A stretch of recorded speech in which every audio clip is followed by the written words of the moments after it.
नमः शिवाय। श्री महालक्ष्मी नमः। नमो भगवते वासुदेवाय। जय मां सरस्वती। जय श्री कृष्ण। राधे राधे। जिस मांस को सभी ने ठुकरा दिया था, उसी मांस को स्वयं भगवान श्री कृष्ण ने अपना नाम क्यों दिया? आखिर ऐसा क्या हुआ था कि अधिमास बन गया पुरुषोत्तम मास? आज की इस अद्भुत कथा का यह है अध्याय 8, जहां खुलने वाला है एक ऐसा रहस्य जिसे सुनकर आपका हृदय भक्ति से भर उठेगा। जब भगवान श्री विष्णु अधिमास को लेकर गोलोक में भगवान श्री कृष्ण के पास पहुंचे, तब अधिमास अत्यंत दुखी और निराश था। संसार में कोई भी उसे सम्मान नहीं देता था, सभी मास उसे तुच्छ समझते थे। तब करुणामयी भगवान श्री कृष्ण ने उस पीड़ित अधिमास को अपने हृदय से लगा लिया। भगवान श्री कृष्ण बोले, आज से तुम केवल अधिमास नहीं रहोगे, मैं तुम्हें अपना नाम देता हूं। अब संसार तुम्हें पुरुषोत्तम मास के नाम से जानेगा। जो भी इस मास में भक्ति, दान, जप, तप और कथा करेगा, उसे अनंत गुना फल प्राप्त होगा। यह सुनते ही अधिमास की आंखों से अश्रुधारा बहने लगी। उसका दुख समाप्त हो गया। देवता भी आश्चर्यचकित रह गए कि जिसे संसार ने ठुकराया, उसे स्वयं भगवान ने अपना लिया। इसके बाद भगवान श्री विष्णु अधिमास को साथ लेकर बैकुंठ लोक लौट आए। वहां देवताओं ने पुरुषोत्तम मास का दिव्य स्वागत किया। संपूर्ण लोकों में उसकी महिमा गूंजने लगी। उधर नैमिषारण्य में बैठे शौनक आदि 88 शून्य ऋषियों के मन में यह अद्भुत प्रसंग सुनकर जिज्ञासा उत्पन्न हुई। तब सभी ऋषियों ने विनम्रता से सूत जी महाराज से पूछा, हे सूत जी, भगवान श्री कृष्ण द्वारा अधिमास को पुरुषोत्तम मास बनाने के बाद आगे क्या हुआ? नारद जी ने श्रीहरि से क्या प्रश्न किए? कृपा करके हमें विस्तार से सुनाइए। तब सूत जी महाराज बोले, हे तपोधन ऋषियों, भगवान श्री विष्णु और भगवान श्री कृष्ण के दिव्य संवाद को सुनकर देवर्षि नारद अत्यंत प्रसन्न हुए। उनके हृदय में भक्ति और जिज्ञासा दोनों उमड़ पड़ी। तब उन्होंने पुनः भगवान श्री नारायण से एक अत्यंत गूढ़ प्रश्न किया। नारद जी बोले, प्रभु, जब श्री विष्णु बैकुंठ चले गए तब फिर क्या हुआ? कहिए। आदि पुरुष श्री कृष्ण और हरि का जो शुद्ध संवाद है, वह सभी प्राणियों का कल्याण करने वाला है। इस प्रकार प्रश्न सुनकर फिर भगवान बद्री नारायण जगत को आनंद देने वाला बृहद आख्यान कहने लगे।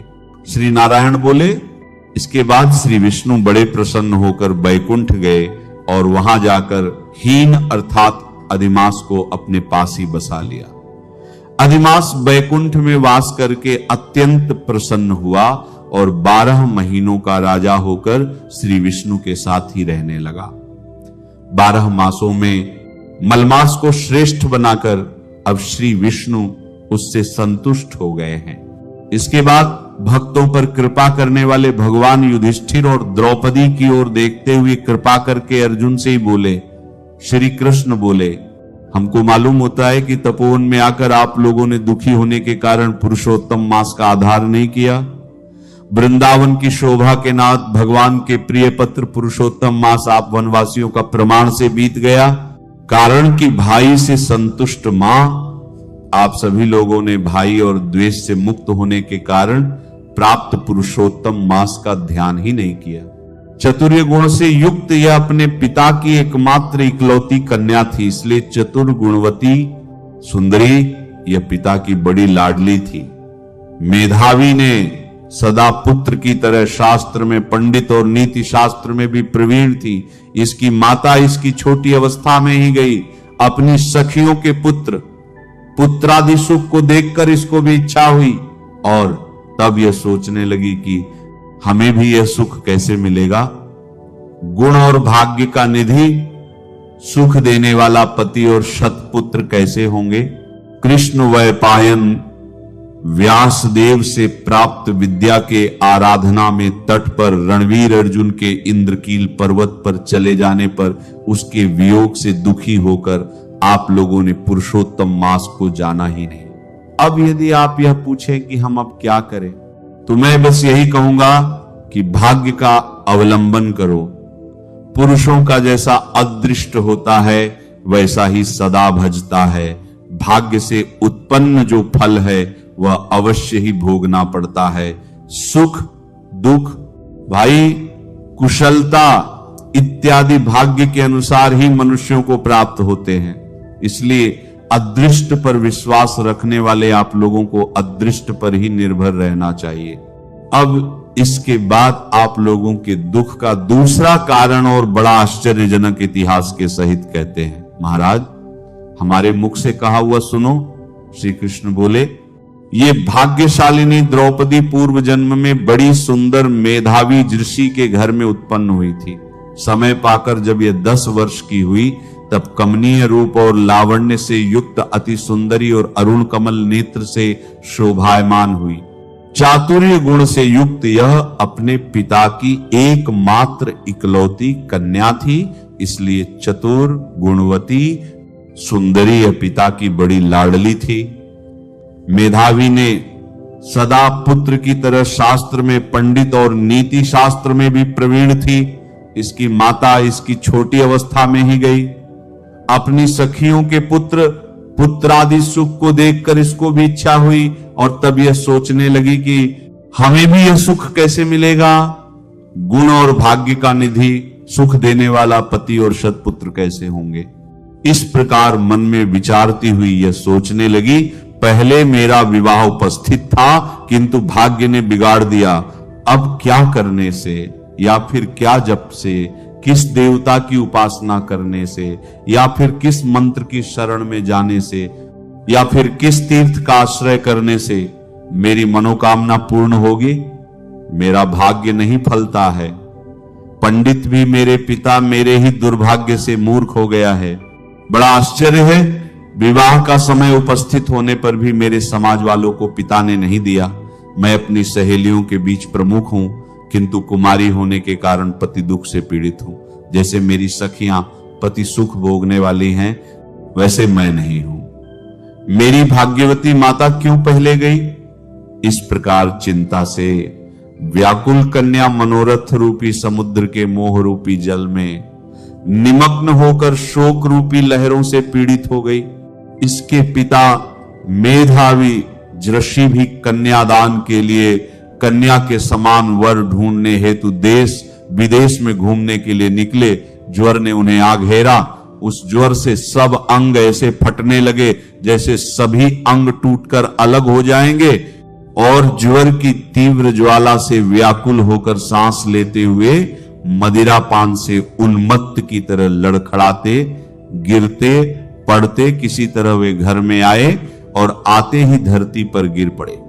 बुढ़ापे से सफल कन्या जब तक पिता को देखने आई तब तक कन्या को याद करते हुए मेधावी मुनि मरणासन्न हो गए।